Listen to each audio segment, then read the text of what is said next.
Hey, so I just wanted to come back with my critiques of Heated Rivalry, and I'll call these my duds of Heated Rivalry. I really don't have too many gripes with the show except for two main areas. The number one area to me is just simply the length of the show. I hate that the show is 6 episodes long. Like, that is pissing me off. Just as a viewer, I just feel like every series now is so condensed. And considering with this love story and just the story of Ilya and Shane's relationship altogether is damn near a decade.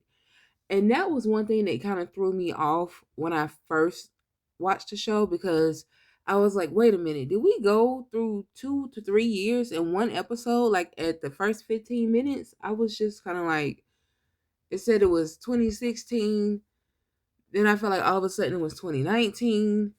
Then I was just kind of like, why is everything so condensed? I even with the condensed storyline, I do think that they did a good job, but I feel like more could have been fleshed out a little bit with the storyline if they had more episodes to kind of give a good representation of how long this situationship went on because I would like to know or see more into Ilya and Shane, especially during that time away from each other, because I'm assuming that because they play on opposite teams and technically opposite teams in different countries, because Ilya is in Boston and Shane is in Montreal, they don't see each other that often except when they play. So I'm wondering during this time that they have away, how are they dealing with their sexuality during this time? Like we don't really necessarily get the idea that they are committed to each other until later on, like in episode 5. And by the time we get to that, they are years in. So, kind of like where in between these gaps from each other is their sexuality still developing during this time? Like, does Ilya and Shane entertain other men? How do they determine that their feelings are exclusively for each other and not just, oh, I just really like kicking it with him and I like hanging out with guys on the side, but I don't really consider myself to be or wanting or seeking a romantic relationship with a man. Like, how did they get to that point?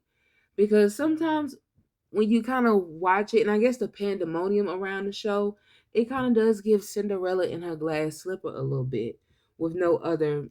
I don't want to say they don't have any other real conflict because they do. Shane's real conflict, even though we can't tangibly see it, is his own insecurities and just the implications that he puts on his life with perfection and things of that such. And Ilya with his home country and his culture and his family. But I don't know, kind of sometimes I kind of feel like you want a little bit of more meat and potatoes, but it's kind of like, oh, this is enough. It's like a snack, if that makes sense. The second thing that I honestly feel that this show does a disservice due to the length of the season is it does a disservice to Scott and Kip. And I enjoy the Scott and Kip storyline. And for their love story to truly be the catalyst for Shane and Ilya's love story in their declaration for each other, and Shane coming out of the closet to his parents and Ilya, pretty much both of them getting this big resolve in their character development, I feel like more should be given to Scott and Kip because they truly are the driving force beyond the main character's development. So because of that, they really are crucial to the storyline. Like they are crucial to the impact of the storyline and this love story. So it's kind of like, why Scott and Kip only get one episode? That's why I feel like, at bare minimum, this show could have easily been 8 episodes and Scott and Kip can get 2 episodes because sometimes I feel like Scott and Kip's storyline, although it is rushed, I do kind of feel like maybe Scott and Kip's storyline, if fleshed out, but granted, I have not read any of the books, so I don't know if there's other couples that'll be introduced.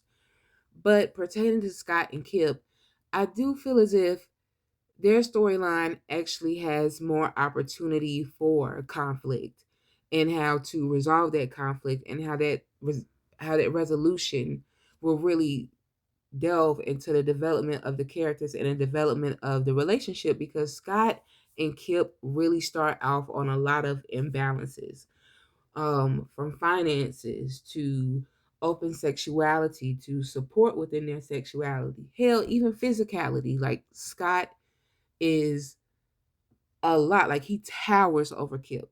Whereas Shane and Ilya are pretty much in a lot of ways on an even playing field.